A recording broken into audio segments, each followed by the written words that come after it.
Iya, minasan, welcome back again with Mr. G di sini. Jumpa lagi di pembahasan One Punch Man. Berhubung new chapter One Punch Man udah rilis di berbagai situs kesayangan, langsung aja dah, monggo enjoy react dari Mr. G. Oke, let's go. Chapter 183 One Punch Man berjudul Trade Off, yang berarti perdagangan.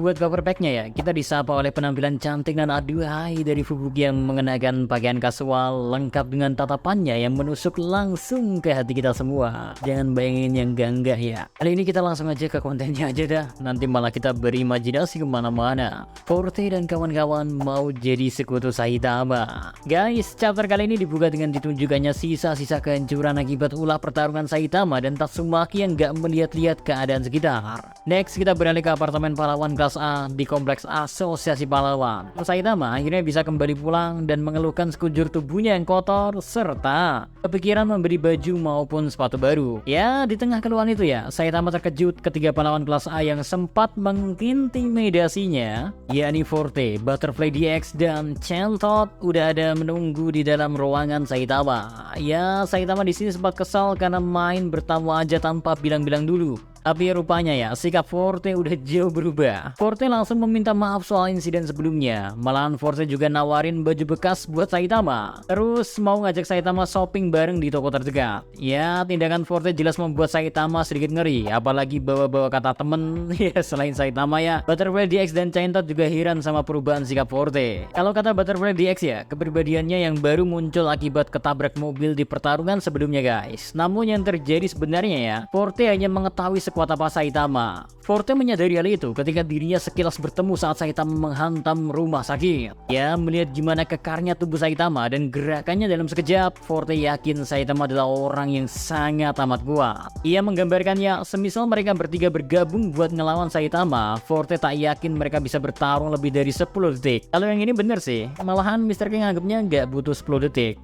Lalu Butterfly DX menganggap Forte terlalu berlebihan. Ya, sekali lagi ya, Forte menjelaskan gempa yang terjadi sebelumnya pun itu efek dari pertarungan, bukan disebabkan oleh monster. Menyadari gimana gilanya Saitama, Forte mau Saitama ada di sisi mereka bertiga. Ia terbilang niat sih, sampai-sampai kayaknya ya ia bakal secara sukarela memelihara dengan baik Backstrom dan Overground Rover. Semoga gak buat dimanfaatin aja sih nih sperma Irang dan Nasu Rover. Kejanggalan asosiasi pahlawan dan transaksi Fubuki. Guys, sekarang kita masuk ke konflik yang cukup jadi bola panas di sepanjang chapter kali ini, yang berlatar di markas Asosiasi Pahlawan. Diawali dengan kecurigaan para pahlawan kelas A melihat bangkai monster benar-benar hancur. Di sisi lain, pahlawan kelas A juga heran kenapa mereka menyimpan monster berbahaya di dalam markas pusat. Bukankah resikonya sangat amat besar? Dari Blizzard Group ya, mencoba menjelaskan semisal para monster ini udah dihabisi oleh pahlawan kelas A. Tapi buru-buru disebut namanya ya, siapapun yang mendengar ini gak percaya semisal ada pahlawan kelas A bisa solo kill ke seluruh monster. Apalagi monster yang dihabisi berada di tingkatan disaster level demon. Sampai-sampai ya anggota Blizzard Group disebut lagi berkhayal karena membicarakan hal yang mustahil. Next, berpindah ke pembicaraan lain. Kali ini ya terjadi sedikit perselisihan antara A-List dengan beberapa eksekutif asosiasi pahlawan. A-List mempertanyakan bagaimana bisa mereka bertransaksi dengan organisasi berbahaya seperti Tsukuyomi, tapi tak mengetahui apapun soal organisasi itu.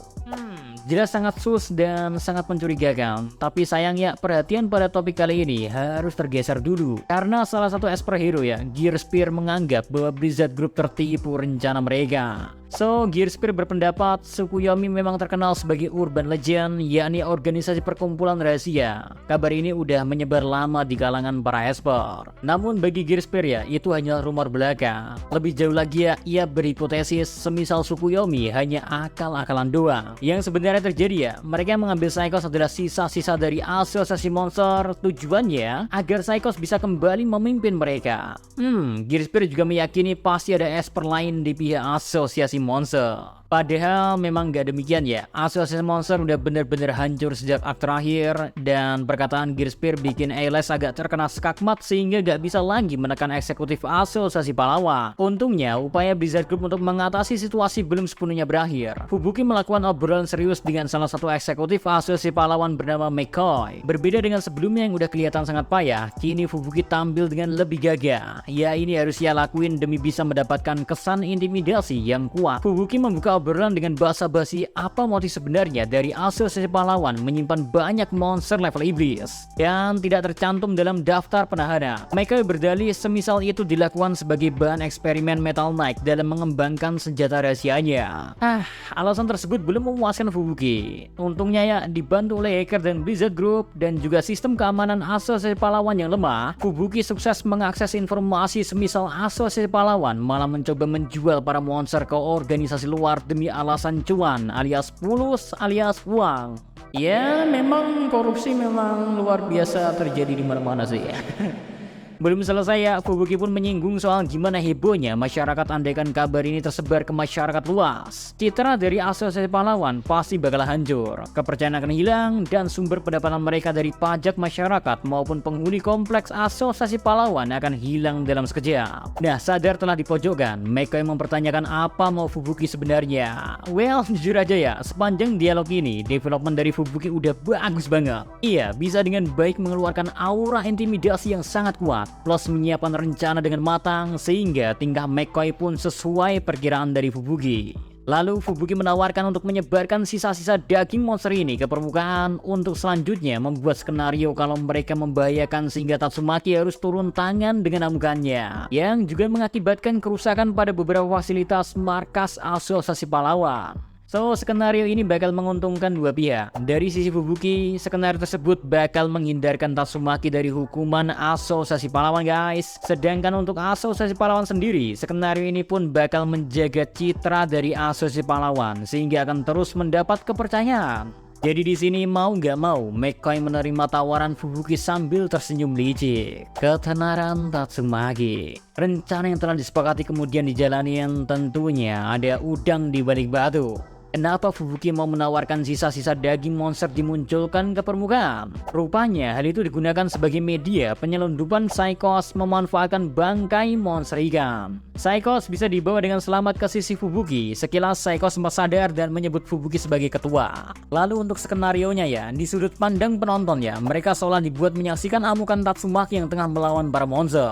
Ini didukung sama serpian daging-daging monster yang dimunculin. Maka dalam sekejap ya, kepercayaan masyarakat langsung meningkat, khususnya untuk Loliopai. Loli saksi. Keluarga yang pernah diamuk sama Tatsumaki pun menyaksikan hal itu. Si anak langsung memuji walau sambil menambahkan semisal Tatsumaki menyeramkan ketika bertarung. Nah, rupanya siaran tentang kehebatan Tatsumaki juga disaksikan oleh Saitama. Alhasil Saitama misu, soalnya kejadian sebenarnya kan kebalikan dari itu semua. Saitama justru menghentikan amukan Tatsumaki guys. Ya, makin gak rela sih si botak ini ketika rekaman yang dimunculkan ya rekaman tornado Tatsumaki saat melawan Saitama. Seolah-olah menggambarkan Saitama itu monsternya. Genos awalnya mau mengkonfirmasi keluhan Saitama, namun Saitama minta Genos untuk tidak terlalu gegabah. Tentunya Saitama berpikir demikian karena dia setelah mendengar kerugian akibat serangan monster berkisar triliunan.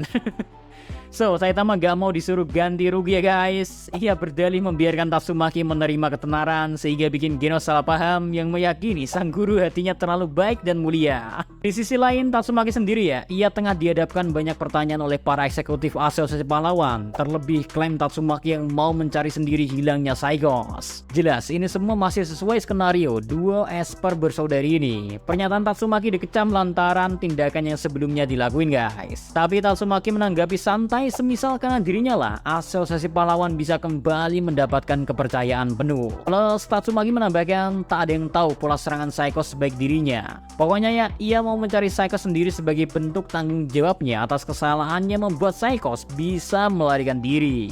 Di sisi lain, McCoy sempat bertanya kenapa Tatsumaki sebaik itu, dan jawaban Tatsumaki simpel, semisal ia tengah berada di mood yang bagus. And chapter kemudian ditutup dengan kekagetan Emperor. Nampaknya ia menjebol sistem asosiasi pahlawan lagi dan menemukan fakta sebenarnya terkait insiden di asosiasi pahlawan. Jujur, panel terakhir menurut Mr. K ya masih cukup ambigu. Apa yang sebenarnya diketahui Emperor? Kemungkinan ada dua ya. Pertama, dia mengetahui seluruh kebusukan dan skenario busuk asosiasi pahlawan terkait jual beli monster serta upaya mereka dalam menutupinya. Sedangkan yang kedua ya, ia melihat kekuatan Saitama saat menghadapi para monster. Ya, kita tinggal tunggu aja lagi chapter kedepannya seperti apa. Apakah jelasin tentang Emperor yang sedang ngintip ini? Chapter kali ini full intrik terkait kebusukan internal asosiasi pahlawan guys. Sesuai judulnya, trade-off yang mengacu pada transaksi asosiasi pahlawan pada siapapun, entah pada masyarakat, pembeli monster, maupun kepada Blizzard Group. Memang serunya One Punch Man salah satunya emang ini. Meskipun berkisahkan komedi, tak jarang mereka menghadirkan polemik yang mirip sama kehidupan kita sehari-hari. Ya, seperti yang ada di negeri Konoha yang jauh di sono. Oke, see you next time. Mau dia segera menolong. Stay safe everyone. Salam Animania.